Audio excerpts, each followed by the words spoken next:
বন্ধ হয়ে আছে মুরাইল টু উচলবেড়িয়া রাস্তার কাজ। হ্যালো বন্ধুরা, আপনারা সবাই কেমন আছেন? আবার একটা নতুন ভিডিও নিয়ে আসলাম। এই নতুন ভিডিওতে আপনাদের সবাইকে স্বাগতম। আশা করি আপনারা ভালো আছেন। আজকের ভিডিওর মূল বিষয়বস্তু হলো মুরাইল টু উচলবেড়িয়া রাস্তার কাজ 6 মাস হলে বন্ধ আছে। এভাবে খনন করে রেখে দিয়েছে তারা, কোনো কাজ হচ্ছে না। তার ফলে সমস্যা হচ্ছে এলাকার মানুষদের, তারা ভোগান্তিতে পড়ে গেছে। তারা বিভিন্ন এলাকার মানুষ এই দিক দিয়ে এই রাস্তা দিয়ে যাতায়াত করে। বৃষ্টি হলেই কাদা, পানি জমে কাদা হয়। এখন যেহেতু খরার সময়, কাদা নেই কিন্তু প্রচুর বালি। প্রায় কয়েক হাজার টন আলু এই রাস্তা দিয়ে বাজারজাত করা হয়।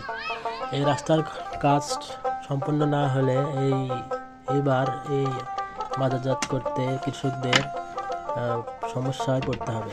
অথচ রাস্তার যে কাজের বালি এক জায়গায় জমা করে রাখছে, তারা কোনো কাজ করতেছে না। আশা করি খুব তাড়াতাড়ি এই রাস্তার কাজ সম্পন্ন হবে। আসসালামু আলাইকুম।